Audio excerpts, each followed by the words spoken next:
Hello guys, আসসালামু আলাইকুম। সবাই কেমন আছেন? দেখেন কত সুন্দর একটা পরিবেশ, তাই না? আমার কাছে কিন্তু অনেক অনেক অনেক ভালো লাগছে। আমরা একদম নদীর মাঝখানে, চর পড়েছে, তো আমরা এই চরে আসছি। আবার জোয়ারে একটু পানিও আছে। সব কিছু মিলিয়ে অদ্ভুত একটা ভালো লাগা কাজ করছে। আমরা যারা শহরে থাকি, শহরের চার দেয়ালের মাঝখানে থাকতে থাকতে থাকতে থাকতে মানসিকতা ভিন্ন রকম হয়ে যায়, মানে তখন আর কিছুই ভালো লাগে না। তো মাঝে মাঝে যদি এরকম ন্যাচারাল পরিবেশে আসা যায়, তারপর আবার যদি আমরা শহরে যাই, তখন কিন্তু কাজ করতে থাকতে সব কিছুই ভালো লাগে। কিন্তু একঘেয়েমি শহরে থাকতে আসলে আমার কাছে ভালো লাগে না। তো আমরা মাঝে মাঝে ট্রাই করি একটু এরকম ন্যাচারাল পরিবেশে আসতে। সত্যি কথা বলতে কি, জীবনে যার যত চাহিদা বেশি, তার লাইফ তত কঠিন। তবে জীবনের চাহিদা যত বেশি কম, তার লাইফ তত সহজ। আর আমার কাছে মনে হয় চাহিদা একটু কম থাকাই ভালো, তাতে লাইফ সহজ হয়, সব কিছুই সুন্দর হয়, পরিপাটি হয়। তবে অনেক বেশি চাহিদা থাকলে লাইফ কিন্তু অনেক বেশি কঠিন হয়ে যায়। আমার ছেলের কাছেও অনেক ভালো লাগছে। আমরা যারা শহরে থাকি, মানুষকে ভালোবাসতে জানি না। আমরা শহরে যারা আছি, আসলে শহরের আমাদের দোষ না, শহরের পরিবেশটাই এরকম যে আসলে সেখানে যদি আপনি কারোর প্রতি সিম্প্যাথি দেখাতে যান বা কারো ভালোবাসতে যান, তাহলে আপনার বিপদ অনিবার্য। ওখানকার পরিবেশটাই এরকম, কিন্তু এইখানকার পরিবেশটা আবার একটু ডিফারেন্ট। তো এইখানকার মানুষগুলো আসলেই সত্যি খুব ভালো, অনেক অসাধারণ মানুষ এবং খুব অমায়িক।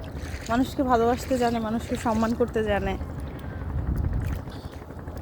তো আমরা যারা শহরে থাকি, মাঝে মাঝে যদি আমরা এরকম একটু পরিবেশে আসি, ঘুরি, বেড়াই, তারপর শহরে গেলে হয় কি, কাজ করতে ভালো লাগে, সব কিছুই ভালো লাগে, বা আমরা যে ডিসিশনগুলো নিতে পারছি না, সেগুলো নিতেও অনেক সহজ হয়। তো আপনাদেরকেও বলবো যে মাঝে মাঝে ঘুরতে যাবেন, এরকম ন্যাচারাল পরিবেশে ঘুরতে গেলে ভালো লাগে, মেমোরি ঠান্ডা থাকে। এই তো, সবাই ভালো থাকবেন, আমাদের জন্য দোয়া করবেন। ওই দেখেন ওরা মাছ ধরতে কোথায় চলে গেছে, একদম নদীর মাঝখানে। এটাও কিন্তু নদীর মাঝখানে, কিন্তু এখানে চর, আমরা চরের উপর দাঁড়ায় আছি। এটাকে বলা হয় মাঝির চর, ঠিক আছে? তো আমরা এখন মাঝির চরেই আছি। এই যে আমার ছেলেটা দেখেন কি সুন্দর দৌড়াদৌড়ি করছে, ছোটাছুটি করছে, ও খুব এনজয় করছে। আমরা এখানে আসছি বেড়াতে।